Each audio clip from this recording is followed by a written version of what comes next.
Estamos em guerra. Estamos em guerra. Estamos em guerra. Estamos em guerra. Você pode acreditar que dá para vencer sem família. Mas todas as vezes que eu encontro alguém que perdeu a família, eu não consigo olhar e dizer, lá vem um vitorioso. Todas as vezes que eu vejo alguém sem a família, eu não consigo dizer, lá vem alguém com currículo de vitória. Deus não acredita em um pastor sem família. Deus não acredita em um profeta sem família. Agora tem uma coisa mais séria. Deus não acredita em um salvador sem família. Você já leu aonde Jesus nasce? Jesus não nasce no templo. Jesus não nasce na casa de um profeta. Jesus não nasce na casa de um sacerdote. Você quer saber onde Jesus nasce? Numa casa onde tem uma mãe, um pai e muitos irmãos. Quando Deus quis dar um salvador para o mundo, Deus falou, eu vou dar um salvador para esse mundo. Mas ele primeiro vai viver família.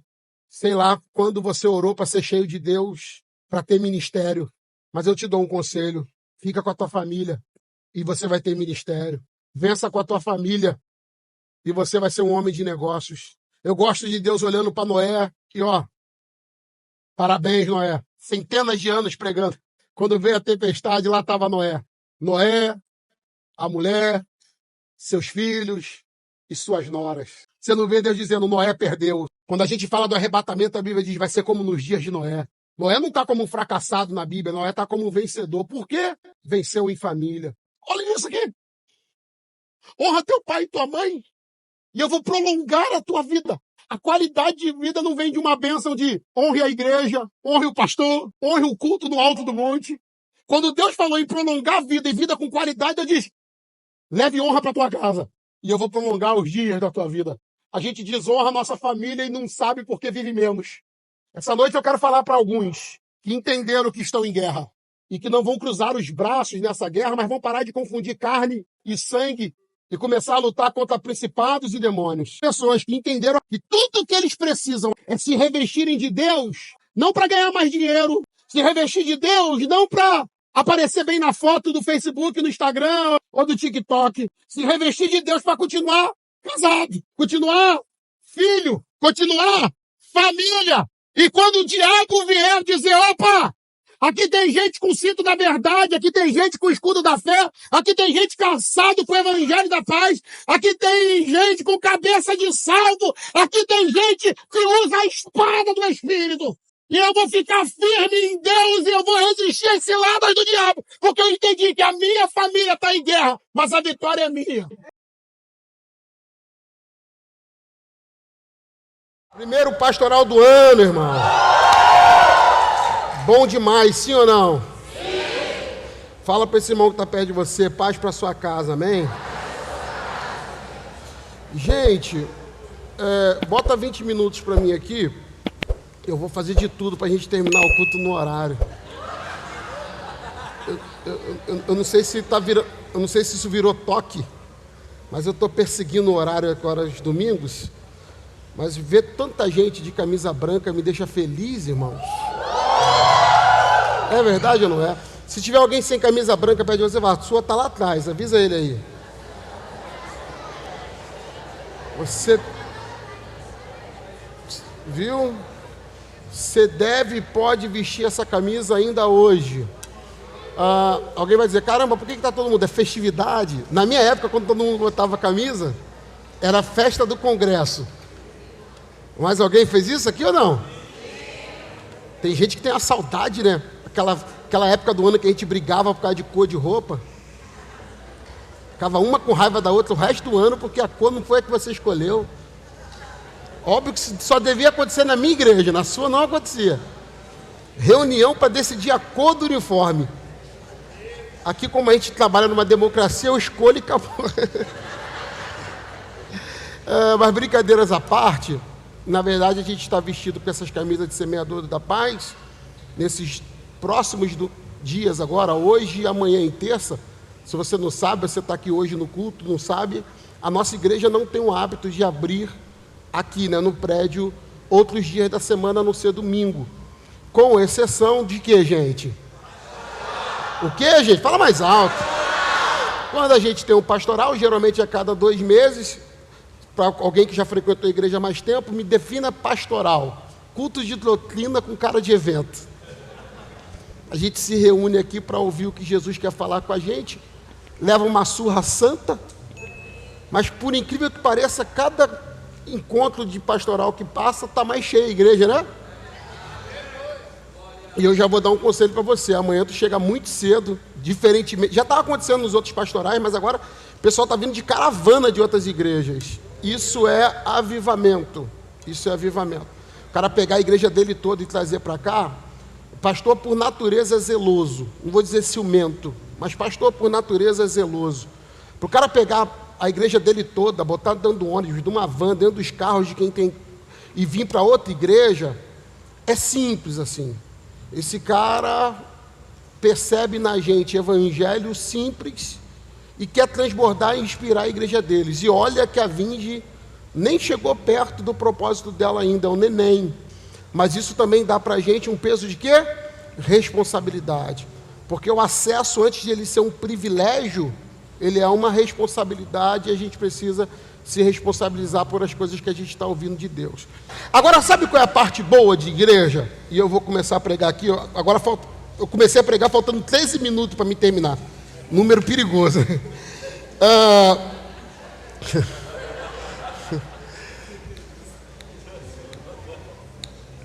Eu gosto de igreja. Mais alguém aqui?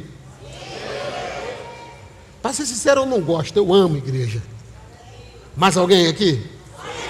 Não. Igreja é maneiro, né? Igreja é maneiro primeiro porque você pode ser você. Porque tem tanta gente estranha na igreja. Não tem gente normal na igreja. Não, você pode chegar na igreja e dizer: tu é gordo, tu vai achar um gordo aqui. Careca, tu acha um careca aqui. Mau humor, tu acha alguém de mau. Bom humor, tu acha alguém de bom humor. Alguém que ri estranho. Todo tipo de gente você acha. Pastor, eu estou com dúvida. Olha para o lado, amado. Dá uma olhadinha em volta de você e me diz se igreja não é um negócio diferente. É ou não é? Então eu amo igreja. Mas a parte boa da igreja, para mim, tá? E talvez essa tenha sido a morte de muita gente congregando em igreja. É fazer. Para mim, igreja é tão leve, tão divertido, quando eu vivo ela. E há uma diferença enorme entre fazer igreja e viver igreja. Quando a gente viu as pessoas testemunhando aqui, você vai ver muito testemunho ao longo desses 3 dias de pastoral, sobre casa de paz, sobre grupos de vida, sobre o envio agora dessas 35 casas de paz para esse mês. O que eu gosto na Vinde, por exemplo, é que minha família está aqui. Ultimamente Jesus está salvando mesmo dos parentes de sangue. E aí eu estou vendo minha família toda mesmo vindo para cá. Mas a grande verdade também é que muito antes da minha família, que tem sangue comigo, vir para cá, eu me sinto em família aqui há muito tempo, vivendo igreja com as pessoas. Quando a gente fala de família, e hoje é o que eu quero falar rápido aqui, não vou demorar mesmo falando sobre família, é que quando a gente toca no assunto família, a gente ignora algumas coisas. Uma delas é que ela é plano de Deus. Sempre foi plano de Deus. E sempre continuará sendo plano de Deus. E quando eu falo plano, eu não estou falando de projeto assim, estou planejando para fazer. Não, é uma coisa definida. Deus espera tudo sobre família. Alguém acha a igreja uma coisa boa? Quem acha a igreja uma coisa boa? Levanta a mão, sendo sincero. Não é porque você está numa igreja, não. Eu acho a igreja uma coisa legal. Levanta a mão. Há pouco tempo atrás soltaram uma pesquisa. E aí na pesquisa dizia o seguinte: as pessoas tinham alguma confiança na polícia militar, muito pouca nos políticos, um pouco menos ainda no judiciário.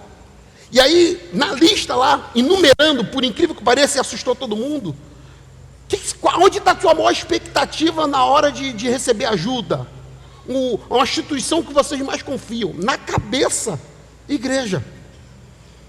Mesmo o cara falando mal, a gente fez pesquisa no bairro aqui, vira e mexe a gente faz, e na pesquisa a gente brinca, a gente pergunta para a pessoa: o que você acha dos crentes, dos evangélicos da cidade? Ih, irmão, a gente ouve coisa. E eu preparo o pessoal da pesquisa, quando você perguntar isso aqui, você vai ouvir. E é dito e feito, o cara vai lá e arrebenta com a vida da gente. Aí tem uma segunda pergunta logo embaixo que é: você aceita uma oração de um evangélico? E logo depois do cara ter falado que crente não presta, ele fala: não, oração nunca faz mal, né? Oração sempre faz bem. Porque de um jeito ou de outro, as pessoas olham para a gente como uma coisa muito legal. Agora tem um detalhe que eu não quero escandalizar ninguém. Mas ninguém aqui. Não é minha intenção escandalizar ninguém. Mas a gente, por muito tempo, vendeu a ideia de que o melhor lugar para transformar a vida das pessoas é a igreja. Aí parece que Deus está atrasado nessa parada, porque a igreja tem 2000 anos e mal feita. Antes disso, sabe como é que Deus apostou em educação?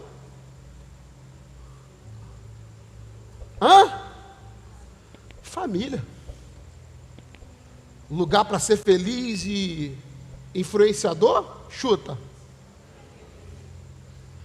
Você vai ver Jesus conversando com Pedro, dizendo: sobre essa rocha edificarei minha igreja. Essa conversa tem 2000 anos atrás, é maravilhosa a igreja, a gente está numa igreja, eu sou pastor de uma igreja, a gente está aqui reunido porque essa igreja existe. Mas quando Deus pensou em um lugar de relevância e de influência, onde a gente poderia fruir e ser bênção, chuta. Deus não pensou em igreja antes de família. Deus não pensou em carreira antes de família. Deus não pensou em negócio antes de família. Deus não pensou em ministério antes de família. Deus pensou primeiro em... Só que a gente tem um problema. Qual é o problema? O que a gente passou a acreditar ser família pela influência da cultura de pecado. A gente está envolvido numa cultura de pecado. E por a gente ter influência de cultura de pecado, a gente define como família, às vezes, o que o dicionário diz. Eu era seminarista, 1998, faz tempo. Eu fui escrever, naquela época, uma apostila de ética cristã. Era uma matéria do seminário básico, eu dava essa matéria. E aí eu tive que escrever, eu não gostei muito da apostila que tinha, eu fui escrever uma apostila que para mim ficaria um pouco melhor para os meus alunos. E aí eu fui no dicionário, Aurélio, 1998, e eu coloquei lá a definição do que é família. No Aurélio de 98, a definição de família era núcleo parental formado por um homem e uma mulher. Era a definição do Aurélio. Quando a gente vai botar a definição hoje no Google, primeiro que os dicionários ficaram informais. A gente está no mundo líquido, como diz o Bauman, então como o mundo está líquido, ninguém quer definir nada, porque o mundo não acredita nos absolutos, e a Bíblia é cheia de coisas absolutas, firmes e constantes, valores inegociáveis, todos sustentados num Deus que é imutável, na imutabilidade de Deus. Deus não muda, seu caráter não muda, seus valores não mudam, e o mundo vai lá e dentro dessa ideia informal, a definição do mundo de família em algum dicionário informal é grupo de pessoas que moram debaixo do mesmo teto. Então entrou para debaixo do meu teto, família. Pegou a ideia? Então todo mundo que mora debaixo do meu teto é família. E daí para tu chamar o teu pet de filho é um pulo.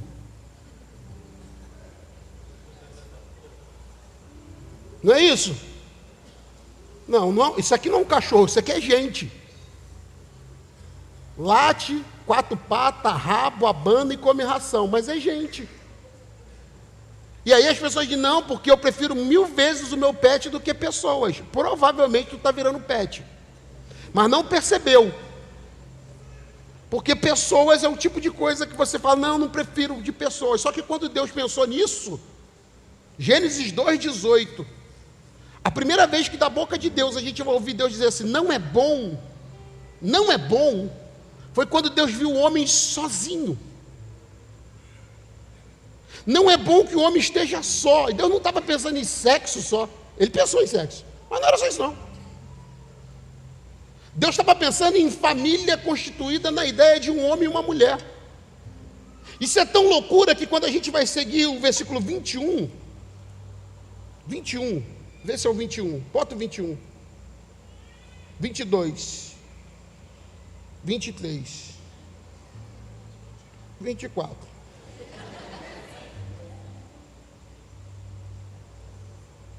Coloca na versão da King James agora o 24. Por esse motivo. Motivo fala de propósito, sim ou não? Sim. Qual motivo? Volta para o versículo 18. Não é bom que o homem esteja? Volta para o versículo 24. Por esse Deus olhou para a solução da solidão do homem e pensou: eu sei um jeito de resolver a tua vida. Você não pode continuar caminhando sozinho. Aí o cara vai ficar ofendido comigo, dizendo: não, antes só do que mal acompanhado. Quem te aconselhou isso? A Bíblia que não foi. Fala para mim, você conhece um deprimido que não se isola? Você conhece um deprimido que vive família profundamente e continua deprimido e oprimindo? Ou todo oprimido e deprimido está isolado? Alguém está me ouvindo mesmo? Por esse motivo, Deus olhou e disse: por esse motivo, você vai deixar a guarda do seu pai, cresceu, e vai se unir a uma mulher. E ele está falando para o homem, para a mulher, e vai dizer: e vocês vão ser um. Eu estou falando de Gênesis 2, ok? E existe uma diferença enorme entre Gênesis 2 e Gênesis 3. Gênesis 2 é o mundo na cultura do reino. Gênesis 3 é o mundo contaminado na cultura do pecado. Então, quando você vê família em Gênesis 3, você vê um irmão matando o outro. Em Gênesis 3, tu vê o marido culpando a mulher. Em Gênesis 3, tu vê uma mulher botando culpa no pet dela. Era o melhor pet que ela gostava, uma serpente. Depois ela bota a culpa. Você vê gente transferindo, você vê um homem não querendo ser mais transparente, tendo vergonha da sua nudez, que aqui não tem mais. Olha o versículo 25. Olha o versículo 25. O homem e a mulher viviam nus e não se envergonhavam.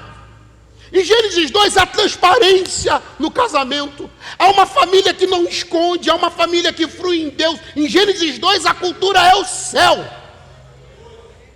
Quando a gente lê Gênesis 3, agora a gente tem uma cultura de irmão que vai matar irmão. Agora a gente tem uma cultura de filhos que não vão honrar pais. Agora a gente tem uma cultura que precisa ter limites e leis para que não se quebre. E é Deus dizendo: eu vou botar lei para trazer você de volta, mas esse nunca foi meu plano.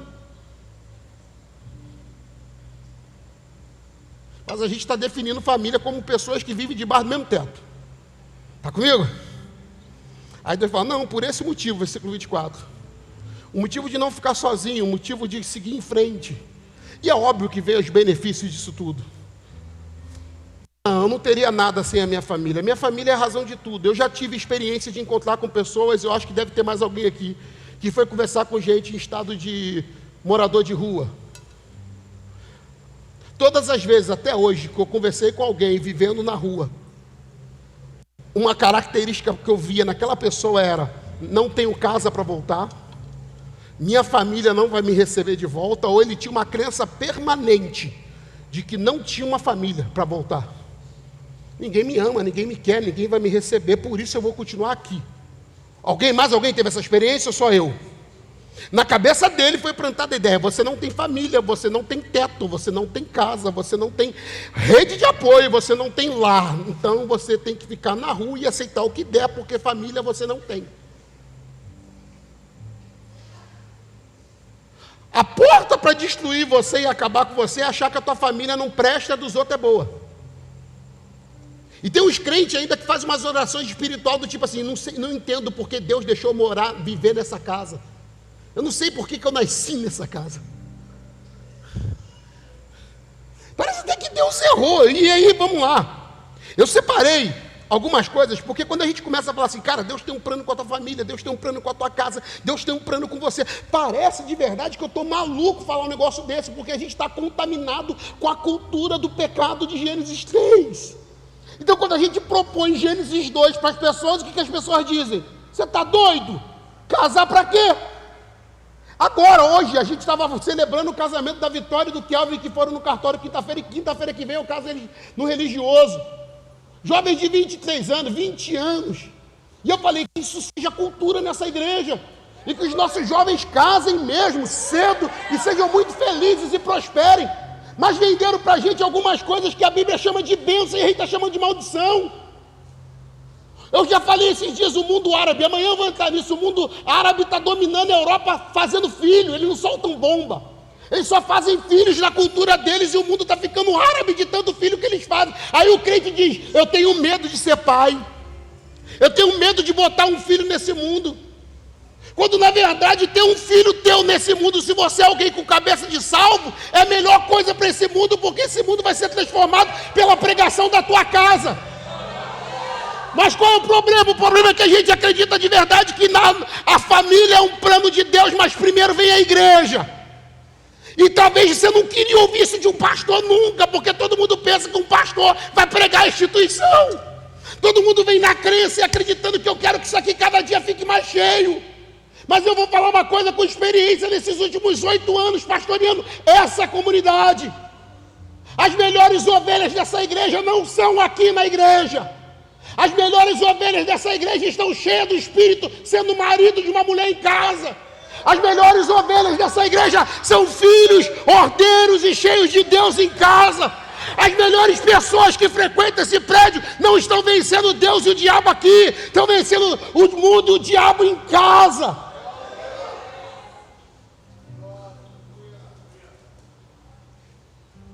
Adão não foi derrotado na igreja.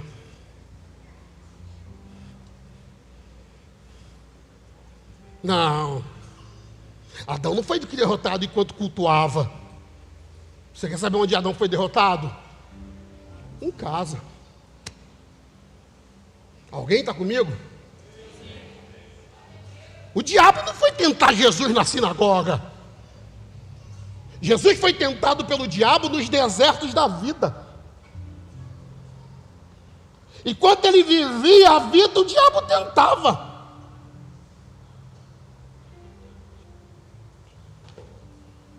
Quando a gente pensa em família nesse tempo, e eu botei algumas reportagens, parece que eu estou maluco de falar isso. Essa semana agora teve uma reportagem, semana passada, do Alexandre Nardoni, 16 anos depois de matar a filhinha dele, podendo ficar em casa. Eu pedi os meninos, eu mandei para eles lá, Alexandre Nardoni vai deixar a prisão. Bota outra sequência disso. Condenado a mais de 30 anos de prisão pela morte da filha Isabela. Pode pedir a progressão de regime aberto e a partir desse sábado. Nardoni está preso desde 2008 na penitenciária Tremembé, a mesma que está o Robinho agora. Bota a sequência aí, que tem a fotinha até da filha dele, eu acho. É ele, Alexandre Nardoni e Ana Carolina Jatobá. Bota a última agora. 2008, ele e a esposa, madrasta da garota, batem na menina, espancam a menina, ficam com medo da garota ter algum problema, e aí eles têm uma ideia brilhante. Pegar a garota pela janela do 6º andar e jogar ela no chão para cair no pátio e dizer para a mãe que a menina caiu. Começa uma investigação e descobre o quê? Que no final da história, por isso que ele está puxando mais cadeia do que a madrasta, porque foi ele que segurou a filhinha e ele que soltou. E aí o mundo fica revoltado porque ele é condenado a 30 anos e 16 anos depois ele já está começando a gozar de liberdade. Esse cara é de uma família rica, pai advogado, todo mundo riquíssimo. E aí passa na cabeça, como é que um pai faz isso com o filho? Aí quando eu falo, Deus tem um plano para a tua família, o que você pensa vendo uma reportagem dessa? Tem certeza, pastor? Você já ouviu falar fizeram um filme para a garota, Suzana. Conhece a Suzana? Cadê? A Suzana. O irmão da Suzana recebeu na época uma herança que passava de 10 milhões de reais. Aí esses dias tinha uma reportagem porque estava procurando o irmão da Suzana, porque ele sumiu e ele está quase perdendo todos os imóveis da família, porque ele não paga imposto, não faz nada, e largou para quem quiser invadir e usar. Quando esse moleque não consegue usar nada dos pais primeiro, ele tem problema com dinheiro porque a irmã matou o pai e a mãe por causa de dinheiro. Ele ainda era adolescente, colocaram ele no fliperama, pagaram para ele ficar jogando. E enquanto ele jogava, entraram dentro da casa dele. Ela com o namorado e o irmão do namorado com um taco de beisebol. E os pais dormindo, entrou dentro do quarto e amassou a cabeça dos pais. Se lá atrás teve um pai matando uma filhinha bonitinha, pequenininha, agora você tem uma filha rica, junto com o namoradinho maconheiro, esmagando a cabeça dos pais enquanto dormem para ficar com o dinheiro. Conclusão da história: A irmã vai ser presa e o irmão vira drogado, rico, que não quer usar nada que os pais deixaram, porque ele tem ódio e raiva e nojo de tudo que deixou de dinheiro dos pais. Eu estou fazendo isso aqui, mas se a gente continuar com notícia, a gente vai ficar aqui lendo um monte de notícia, e se a gente entrar em Belford Roxo, eu quis ficar longe. Mas Belford Roxo tira a onda. Olha o último dado que eu coloquei aqui sobre Nova Iguaçu e Belford Roxo, mas eu acho que Belford Roxo vai aparecer primeiro. Aqui, Nova Iguaçu, tá bom. Isso aqui é de agora, do G1. 3.902 pessoas se casaram. Bacana, não foi bacana? 2009 divorciados. Ano passado. 3.900 pessoas casaram. Legal, não é? 2009 divorciados. Bota de Belford Roxo. Tem de Belford Roxo aí. –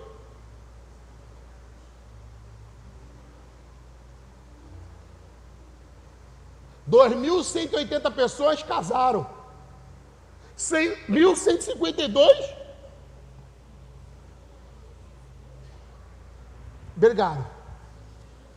Eu peguei, é uma sequência de notícias. Eu começo a ler notícia com você, você fala, tá maluco, poxa, tem certeza ainda que esse negócio de família funciona? Porque metade faz conta. 10 que casam, 5 no mínimo divorciam. É alto ou não é? É tipo assim, eu fazer 10 casamentos na roleta russa e dizer, metade vai continuar casado, o resto separa ainda antes desse ano.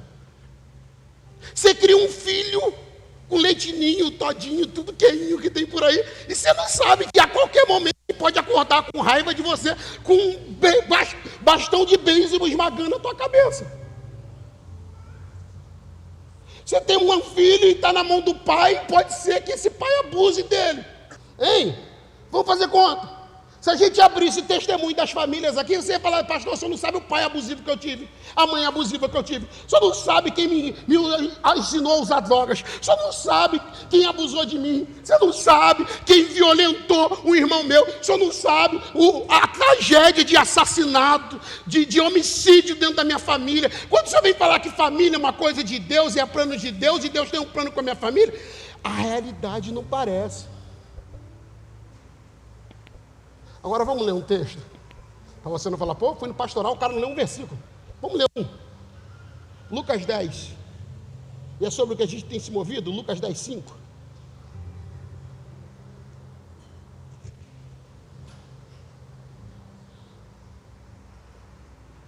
Assim que entrardes numa casa, palavras de Jesus. Palavras de quem?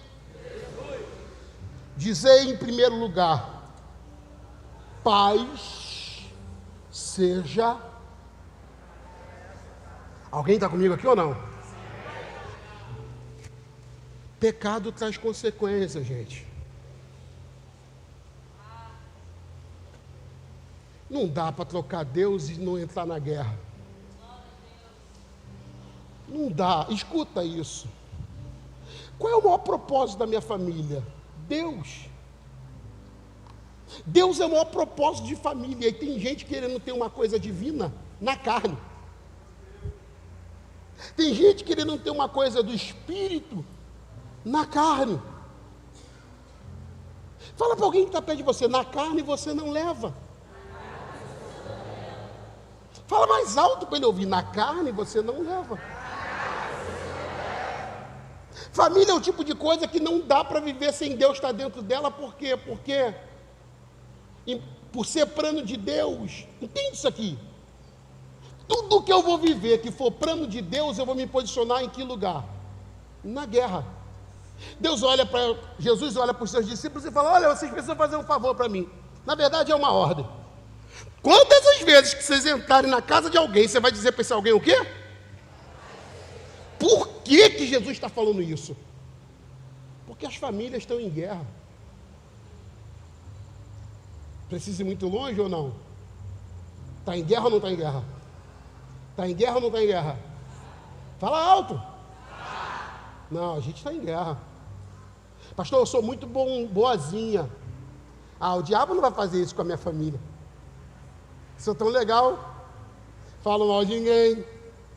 Eu sou tão bacana. Não tenho problema com ninguém. Não, a minha família não. E aí a gente aprende os chavões, né, que resolvem. Está amarrado. Está repreendido. Não, na minha casa não. Alguém aqui já amarrou e viu que estava solto? Alguém aqui? Alguém aqui já repreendeu e não deu em nada? Não, eu estou falando para pessoas normais e reais ou estou falando para gente do factoide? Alguém aqui já fez a oração e continuou amarrado e não amarrou nada? Alguém aqui já cramou em nada? Alguém aqui falou, está repreendido e não repreendeu? Quando Jesus diz, entra na casa e diz para aquela casa, paz esta casa, escuta o que eu estou te falando.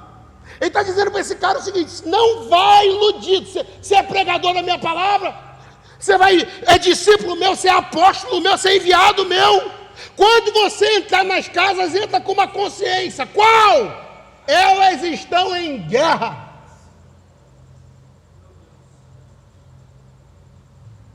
Não, eu estou muito tempo nisso, eu conheço você dos gabinetes da minha vida pastorais. Não, o teu story não me ilude. Não, essa selfie bonitinha, ela não me ilude. Esse melhor casal do mundo, para. Essa semana foi dia do filho. Um orgulho ser pai de você.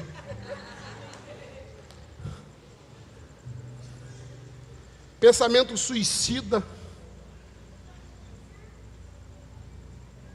Você não tinha pensamento suicida antes de educar esse filho, agora tu tem.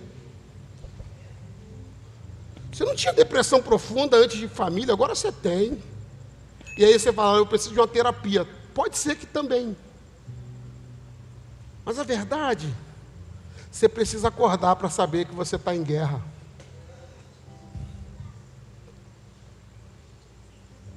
Aí o cara quer viver família, dizendo, eu já sei o que eu vou fazer. Eu vou me consagrar lá na igreja. Qualquer dia, eu vou começar a barrar os pais de botar os filhos na Kids. Qualquer dia eu vou ficar na porta da Kids. E vou dizer, você ora com o teu filho? Não, então não deixa ele aqui não.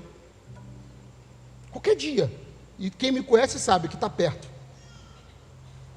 Porque assim como esse cara terceiriza, olha como a gente faz com a vida. A gente terceiriza segurança. Antigamente o cara falava, minha casa eu protejo. Agora ele fala, vou chamar a polícia. Antigamente o cara dizia, não, minha casa eu educo. Agora ele entrega para a escola. Antigamente o cara dizia, meu filho ora comigo. Agora ele entrega para a igreja. A gente vai terceirizando as coisas, não percebe.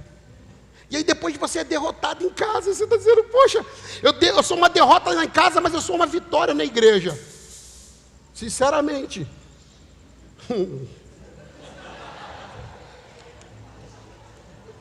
Eu preferia que você fosse uma vitória na sua casa, porque já já você seria uma vitória aqui na igreja.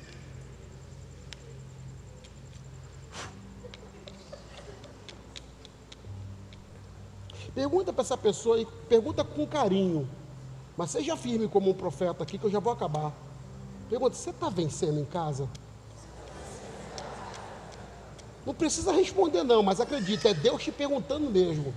Olha para essa pessoa, pastor, eu nem conheço quem é, não se negue a isso. Não faz isso essa noite. Não negue isso para essa pessoa que está perto de você. Acha um jeito de olhar e falar com essas pessoas perto de você. Você está vencendo em casa?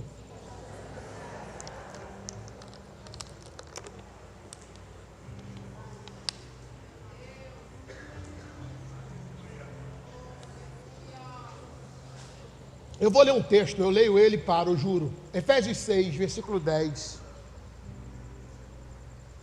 Olha isso. Concluindo. Está lendo isso? Está lendo isso ou não? Sim. Concluindo? Fala alto, concluindo. Fala alto, concluindo.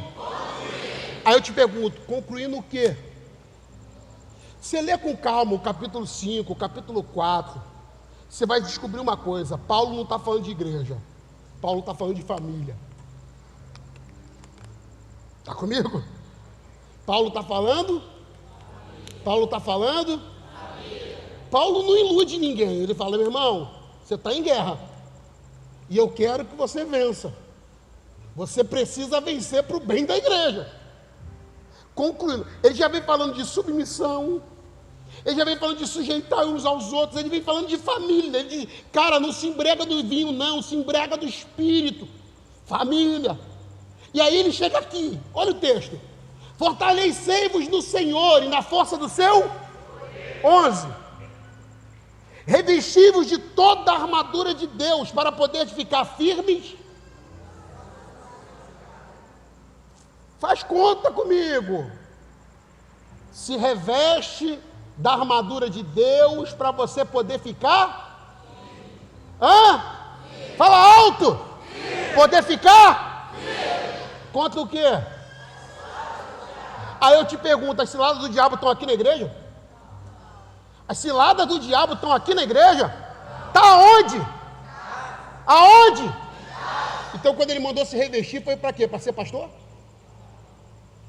Para ser apóstolo? Para pregar no pastoral? Esse cara está falando o quê? Você precisa se revestir para viver família. Desarmado você não vai ser o pai que teu filho precisa. Desarmado você não vai ser o marido que a tua mulher precisa. Desarmado você não vai ser a esposa, a mãe de filhos da tua casa. Avisa para essa pessoa que está perto de você. Na carne você não leva.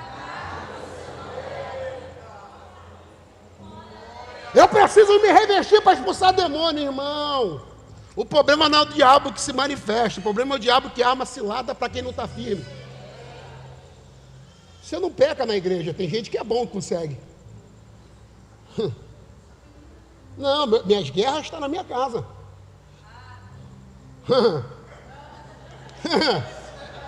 Se eu pudesse falar. Senhor. Tu viu que eu já falei, já tentou dar uma manifestada. Se eu falar mais alto, tá doido. Não. Um filósofo disse que a ovelha ceia é a mulher do pastor. As 99 estão na igreja, a mulher do pastor está em casa que tem que buscar.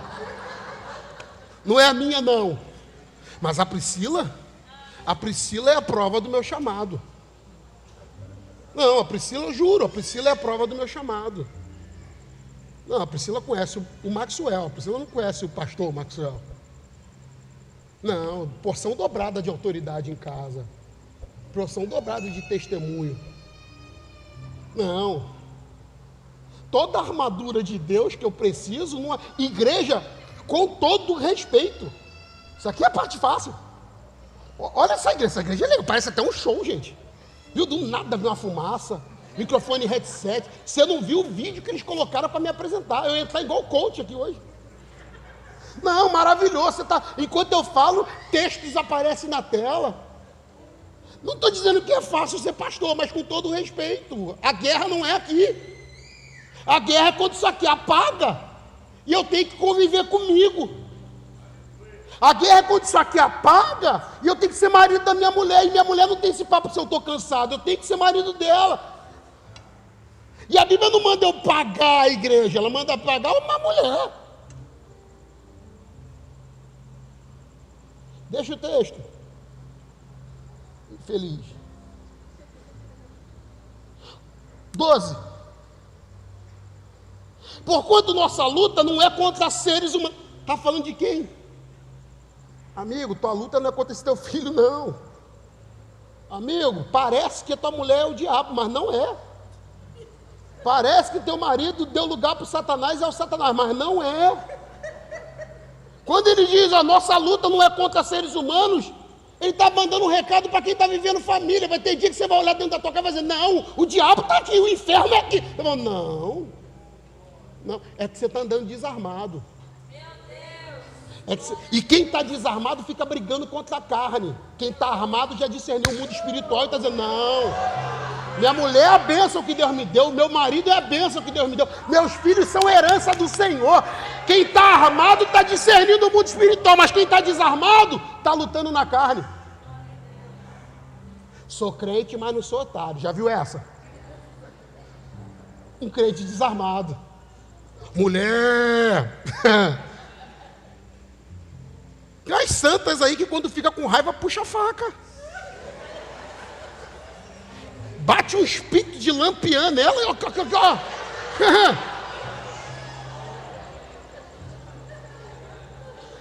A minha mulher não tem esses problemas, não.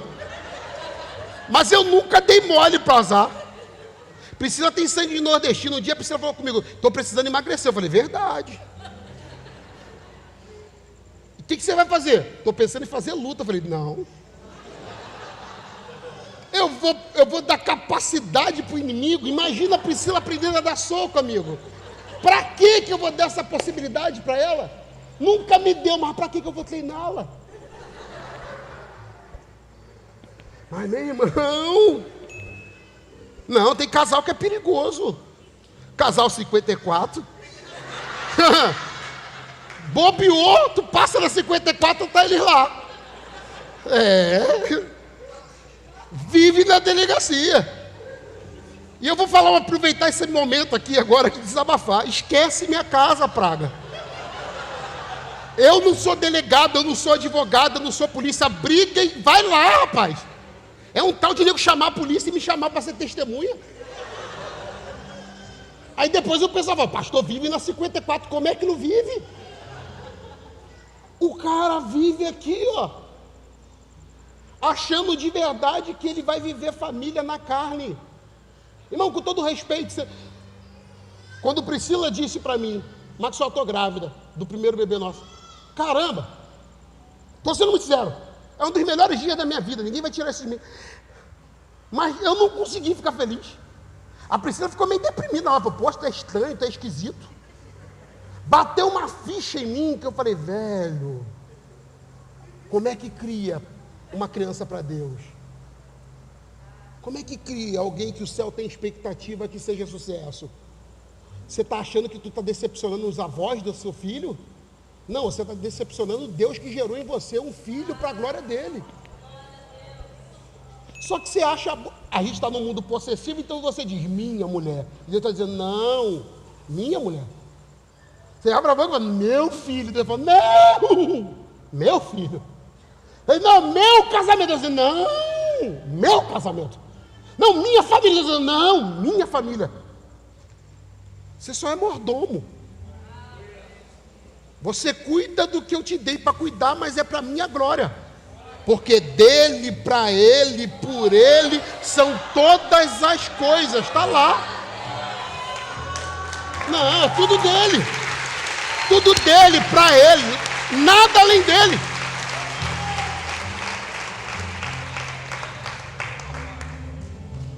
Vamos lá. Para quem não está armado e está na carne, o que você faz? Problema com meu filho. Vai no Google. Como educar uma criança rebelde. Aí o Google vai lá e te dá 6 passos. Compra cursinho do coach. Não, tem um coach aqui especializado em família. 4 casamentos. Mas ele é especializado em divórcio. Família não. Mas você vai lá. Melhor. Você vai falar da coisa mais espiritual da tua vida, que é o teu casamento, para a tua amiga mais piranha. Você pega a mais bandida que você tem e fala, amiga, como é que faz para esquentar a relação? Se ela soubesse, ela não estava com um monte de homem. Se ela soubesse, ela ainda estava com o marido dela. Se ela soubesse, ela ainda estava na casa dela. Ela não sabe. Ninguém dá glória nessa hora. Ninguém dá glória nessa hora. Você pega teu amigo mais vagabundo, nunca sustentou, mas foi preso por pensão que não paga. Vive enrolado, e você chama esse cara para dar conselho para você de como cuidar da bênção que é a tua mulher, que Deus te deu para a glória dele.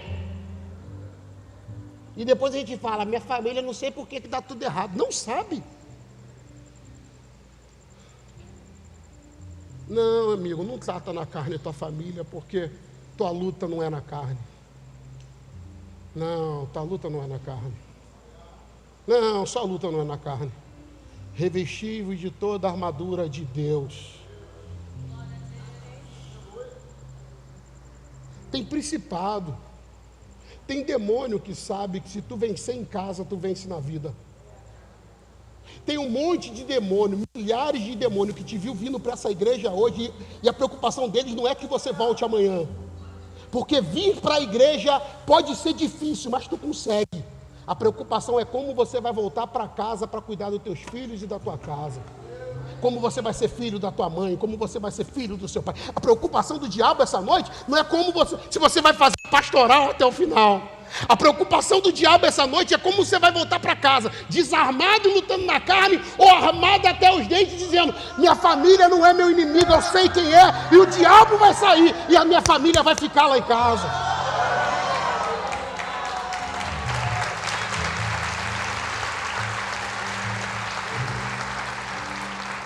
Gente desarmada tem mania de demonizar coisas, pessoas, e nunca enxergou um palmo do diabo dentro da casa deles.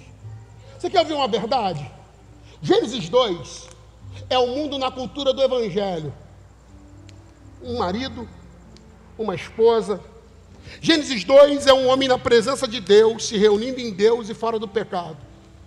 Quando você lê Gênesis 2, você vai perceber uma coisa engraçada. Qual é o norte da casa? A palavra de Deus. Nunca percebeu que a árvore está plantada no centro do jardim? E no centro do jardim tem uma lei, um mandamento: não toca. Tu leva tudo, só não toca no que está no meio. Eu pergunto para qualquer pessoa aqui inteligente: o que é maior, o jardim ou uma árvore? Não, fala para mim aqui: um jardim de delícia ou uma árvore no meio dele? Concorda comigo que Adão tinha muito mais do que faltava? Só que ele começa uma relação de morte com uma amiga chamada serpente, e essa mulher sugere para Adão e para Eva que Deus pode ter se enganado, e que atropelar a palavra de Deus era possível. É no meio desse contexto que abre-se a porta para a gente ler Gênesis 3. Se você já leu Gênesis 3 alguma vez na vida, você vai perceber isso aqui. Quando chega a hora do juízo, Deus começa a chamar um por um para cobrar.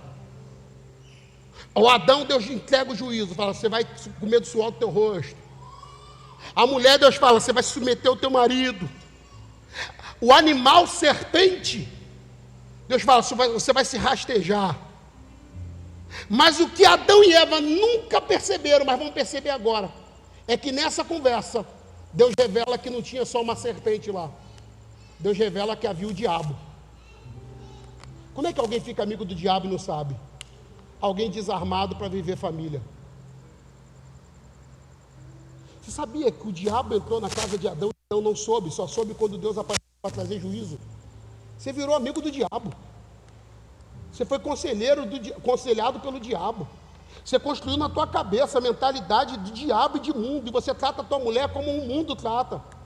Você não conhece algum cara mundano? Quer ver um mundano que frequenta a igreja? Não pode dar moral para a mulher não, senão a mulher deita. Já ouviu essa? Você já ouviu essa ou não? Não pode dar muita moral para a mulher não. E tem a versão mais feminina: não pode dar moral para homem não, porque senão...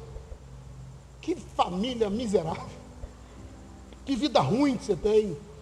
Porque se você não puder dar moral para a pessoa que você tem maior aliança na vida depois de Deus, você vai dar para quem?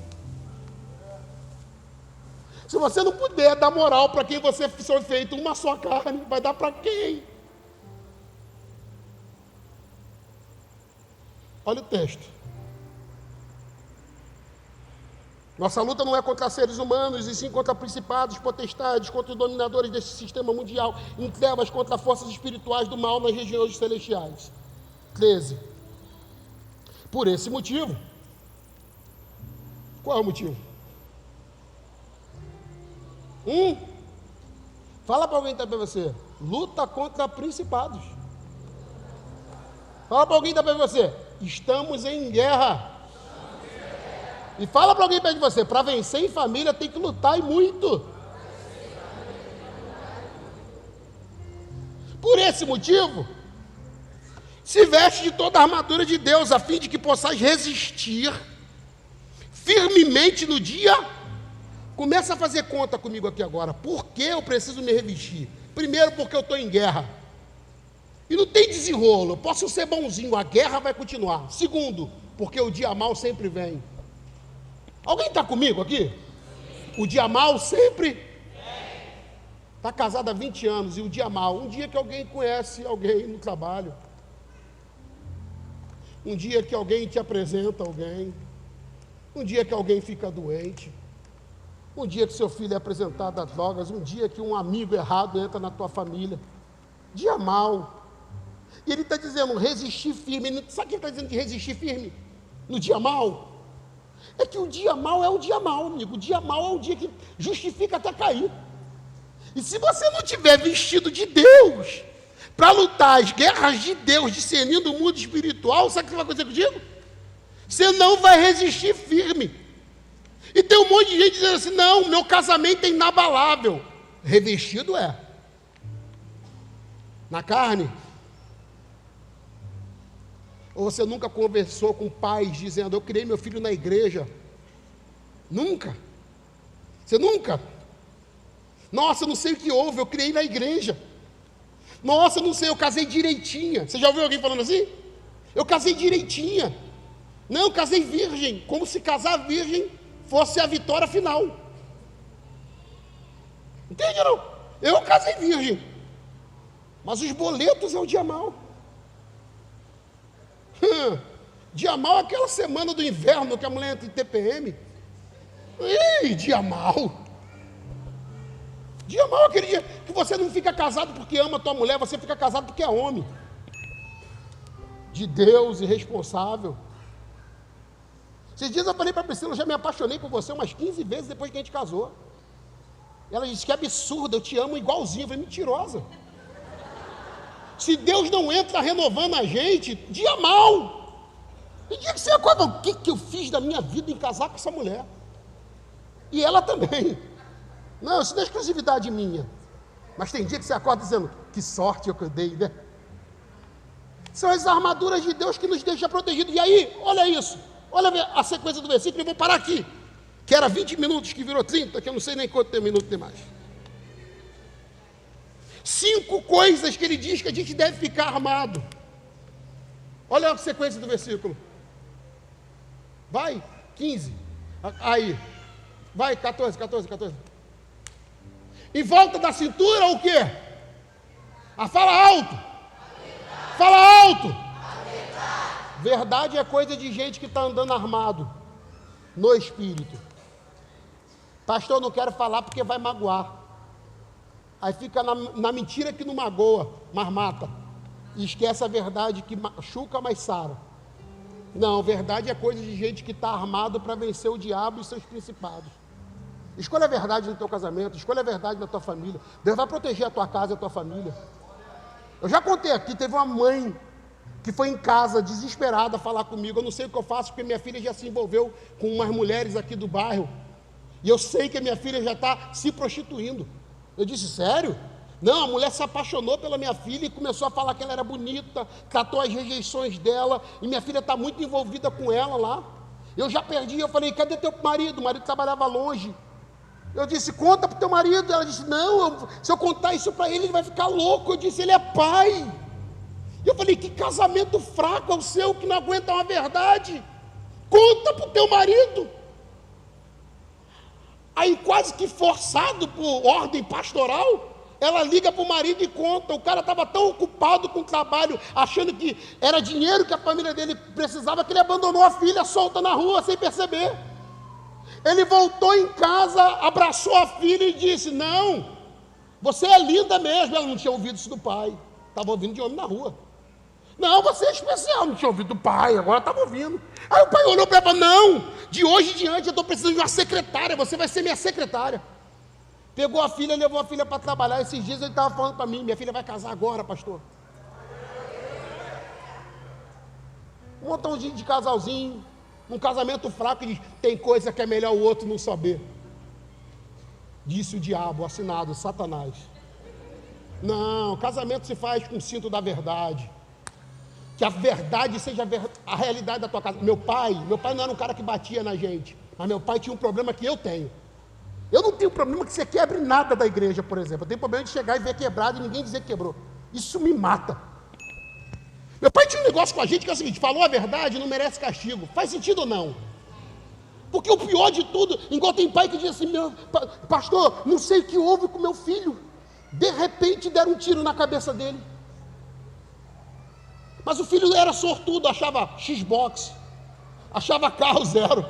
Ele andava pela rua e achava um monte de coisa, ouro, E a mãe dizia: que sorte que meu filho tem, achou uma bala na cara. Mas nessa casa nunca teve uma porta aberta para o filho dizer: eu sou maconheiro, eu sou gay. Nunca teve uma porta aberta de verdade para dizer: pai, eu me prostituí. Não tem. E aí a gente vai fazendo uma casa de mentira. Não, fala para alguém perto de você: se veste de verdade essa noite. Olha a sequência. Couraça da justiça. Couraça é tipo um colete. Vamos jogar limpo aqui. Tem pai que fala assim: não, na minha casa eu sou a lei. Você não tinha que ser a lei da tua casa, você tinha que ser a justiça dela. Você entende que falar a verdade, dá para falar a verdade e ser desleal? Dá para fazer o certo pelo certo e perder a casa porque não foi justo? De vez em quando a gente tem que avaliar o que a gente cria para a nossa casa e perceber se é justo ou não. Bota a balança da justiça na tua casa. O jeito que eu tratei minha mulher é justo? O jeito que eu trato meus filhos é justo? O jeito que eu vivo família aqui em casa é justo? Não, não é justo não, então eu vou mudar isso aqui. Porque uma família que aguenta as ciladas do diabo é uma família que caminha em justiça. Pergunta para a pessoa que está pensando: você é justo? Tem um montão de filho aí que acha que a comida aparece magicamente no prato. Tem que falar: isso de novo? De novo isso, mãe? Só isso, mãe? Irmã, ajuda seu filho a ser justo. Mostra para ele quanto custa para ter isso, só isso no prato. A gente não quer botar justiça na nossa casa e depois vai ficar igual esses amamãezados que ficam gritando: igualdade! O mundo é igual para os iguais. Princípio jurídico. Igual para os iguais. Se tu quiser igualdade, que você se torne igual. Porque o desigual vai viver a desigualdade. Justiça. Terceiro, calçado do evangelho da paz. Eu tenho vergonha de alguns pais quando os filhos vão defini-los. Porque tem filho que quando vai falar do pai, a última coisa que ele fala é que é uma pessoa de paz. Ele diz: nossa, se minha mãe souber. Eu tenho lidado com os adolescentes. Quando eles vão descrever a família dele, falam: não, pastor, e se meu pai souber, se minha mãe souber, se eu falar?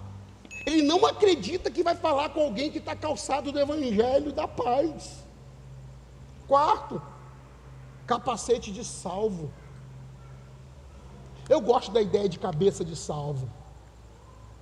Porque quando a gente tem cabeça de salvo, a gente dá para a nossa casa o que a cabeça de salvo dá. E vou falar uma coisa para terminar aqui na espada do Espírito. Quando a gente pensa em cabeça de salvo, guarda isso para você lembrar. Nesse texto, quando Paulo está falando para a mulher se submeter ao marido, por exemplo, ele fala assim: porque o marido é o cabeça da casa. Só que, se você ler direitinho, e não ler só isso para você meter bronca para cima da tua mulher, você vai ler nesse mesmo texto Paulo dizendo assim: como Cristo é o cabeça do marido. Por que para essa mulher ter o marido como cabeça não é problema? Porque se sujeitar ao marido é se sujeitar a Jesus, porque Jesus é o cabeça dele. Você entende isso ou não? Mas se Jesus não for cabeça do meu marido, então tem cabeça de quê? De demônio, de pecado, de mentira, mas não tem de salvo. Aí Paulo está dizendo: amigo, quer liderar a tua família? Faz isso com cabeça de salvo. Se a fala não é de salvo, se o olhar não é de salvo, se a postura não é de salvo, se o tratamento não é de salvo, vai botar um capacete de salvo. Agora, termina aqui. Paulo fala: a espada do Espírito. A cena que me vem à cabeça é o Espírito Santo lutando. Você já leu que ele intercede por nós quando a gente não sabe interceder? O Espírito Santo, ele é um ser de movimentação espiritual mesmo, de ações. Só que acredite se quiser, o Espírito Santo não faz nada sem a palavra. Você está comigo? Nossa, o Espírito Santo se apoderou por você. Na palavra. Nossa, eu senti o Espírito Santo aqui. Pode ler pela palavra, por meio da palavra. A espada do Espírito. Agora vamos fazer conta para a gente terminar? Se o Espírito Santo, que é Deus, não luta sem a palavra, como é que você quer ser um pai para os seus filhos sem ler ela? Como é que você quer ser alguém que vence em família, se o que a palavra de Deus diz não define o que você tem para fazer?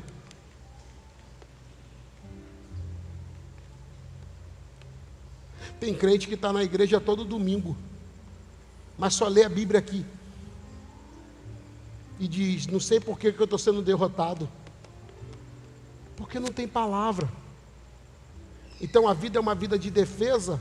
Ele tem até um escudo da fé para se defender, mas ele não tem uma espada para atacar. Então ele está sempre acuado na família, quando ele poderia estar atacando com a casa dele, se ele tivesse palavra para contra-atacar. Coloca a mão no seu coração, por favor.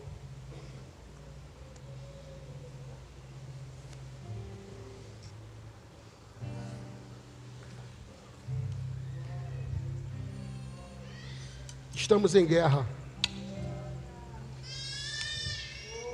Estamos em guerra. Estamos em guerra. Estamos em guerra. Eu vou te fazer um desafio. Só faça isso se fizer sentido para você a palavra de Deus. Fora isso, esquece.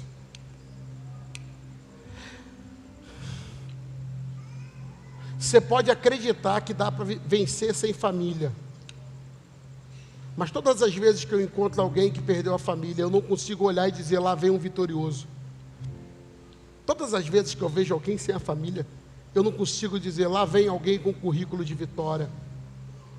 Você pode olhar, até os políticos fazem de tudo para continuar com a família deles, porque eles não acreditam. Deus não acredita em um pastor sem família. Deus não acredita em um profeta sem família. Agora tem uma coisa mais séria. Deus não acredita em um salvador sem família. Você já leu aonde Jesus nasce? Já? Jesus não nasce no templo. Jesus não nasce na casa de um profeta. Jesus não nasce na casa de um sacerdote. Você quer saber onde Jesus nasce? Numa casa onde tem uma mãe, um pai e muitos irmãos. Quando Deus quis dar um salvador para o mundo, Deus falou, eu vou dar um salvador para esse mundo, mas ele primeiro vai viver família. Não, meus melhores sermãos estão guardados para minha família. Meu culto mais pentecostal está reservado para minha família. Meus maiores sonhos e profundos estão dentro da minha família. Aí eu digo para você, sei lá quando você orou para ser cheio de Deus, para ter ministério, mas eu te dou um conselho, fica com a tua família, e você vai ter ministério. Vença com a tua família, e você vai ser um homem de negócios. Eu gosto de Deus olhando para Noé, e ó, parabéns Noé, centenas de anos pregando. Quando veio a tempestade, lá estava Noé.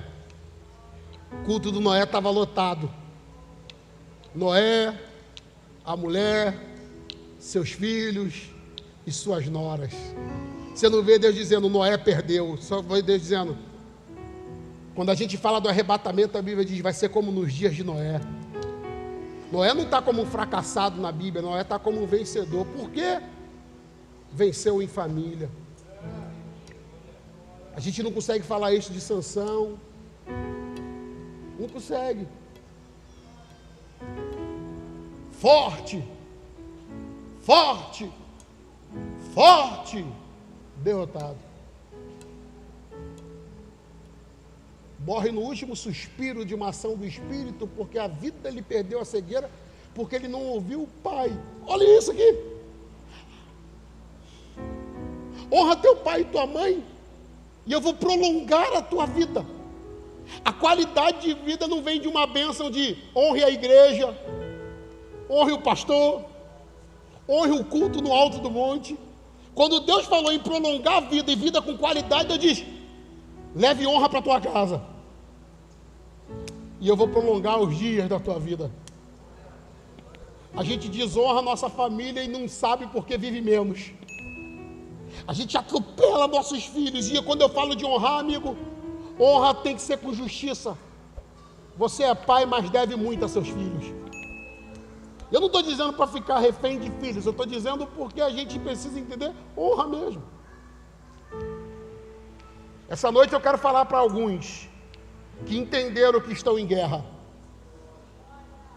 e que não vão cruzar os braços nessa guerra, mas vão parar de confundir carne e sangue e começar a lutar contra principados e demônios. Essa noite eu quero orar por pessoas que entenderam aqui e agora que tudo que eles precisam aqui e agora é se revestirem de Deus, não para ganhar mais dinheiro, se revestir de Deus não para aparecer bem na foto do Facebook, no Instagram ou do TikTok, se revestir de Deus para continuar casado, continuar filho, continuar família. E quando o diabo vier dizer: opa, aqui tem gente com o cinto da verdade, aqui tem gente com o escudo da fé, aqui tem gente calçado com o evangelho da paz, aqui tem gente com cabeça de salvo, aqui tem gente que usa a espada do Espírito. E eu vou ficar firme em Deus e eu vou resistir às ciladas do diabo, porque eu entendi que a minha família está em guerra, mas a vitória é minha. Se isso faz sentido para alguém aqui, eu não vou te chamar aqui na frente, mas eu vou te dar um conselho, se você quiser. Pastor, hoje eu preciso me revestir. Então, aonde você estiver, só faça isso se você entender que faz sentido para você e para a tua casa. Andei desarmado, mas agora eu entendi que eu preciso me revestir para viver família. Aonde você estiver aí, você vai se colocar de pé num ato de Deus profético, dizendo: pode me revestir, Senhor, porque eu não vou perder essa batalha. Faça isso aonde você estiver. Se isso fazer sentido para você, você vai fazendo isso. Se levanta, fecha os olhos e fala: Deus, pode me vestir. Se levanta onde você estiver e fala: Deus, eu não vou lutar família mais na carne. Não, na carne eu não vou lutar mais família na carne, não. Eu vou no Espírito agora. Pode me visitar essa noite aqui na vida e me revestir, porque eu vou ser o parente mais armado da minha família. O calamachure candarabá. Oremandore candaramachure candarabá. Deus tem um plano para a tua família. O diabo também tem um plano para a tua família. Mas essa noite em Deus a gente ouviu do Senhor: revesti-vos de toda a armadura de Deus. Coloca esse capacete de salva, amigo. Manda a mentira embora e coloca esse cinto de verdade. Se vista de justiça. Seja justo com essa mulher. Seja justo com esse marido. Seja justo com esse pai. Seja justo com esse irmão. Leva a justiça para a tua casa. Que as pessoas ouçam da tua boca a justiça de Deus manifesta. Se calce do evangelho da paz.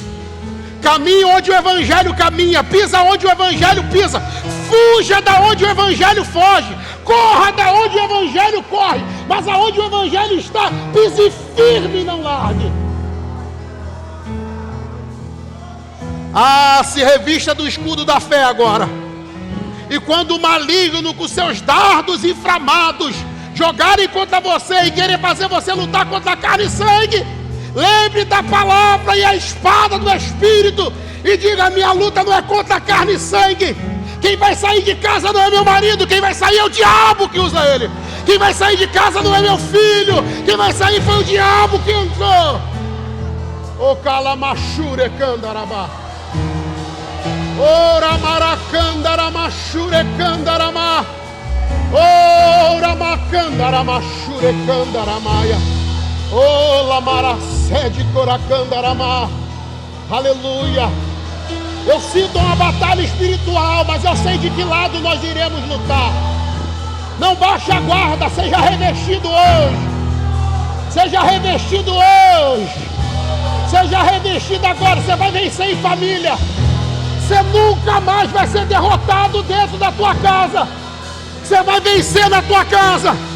Você vai ganhar a autoridade de Deus na sua casa. Aleluia! Aleluia! Aleluia!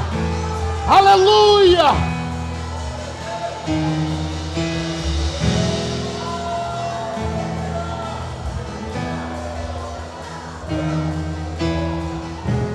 Cabeça de salvo, cinto da verdade, couraça da justiça, sandálias do evangelho da paz, escudo da fé, espada do Espírito. Deus, eu oro para os teus filhos agora, homens sinceros, mulheres sinceras, pessoas que agora o diabo visita e diz: você vai separar de novo, você não vai ser feliz com ninguém. Pessoas que ainda nesse culto ouviram: você vai repetir a história dos seus pais. Não, a tua família não rompe.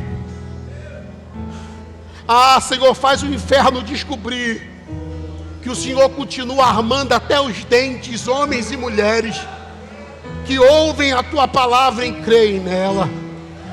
Deus, não permita que essa pessoa volte para casa desarmada essa noite. Não permita que ele crie esse filho desarmado, que ele seja filho sem as armas do Espírito. Não permita, meu Deus. Mas essa noite, veste-nos, Senhor. Veste-nos, Senhor. Veste-nos, Senhor. Oh, veste-nos, Senhor. Veste-nos, Senhor. Nos revista do teu Espírito. Armaduras de Deus. Armaduras de Deus. Armaduras de Deus. Armaduras de Deus. Vista-nos, Senhor. Venceremos como pais. Venceremos como filhos. Venceremos como cônjuge. Venceremos como avós.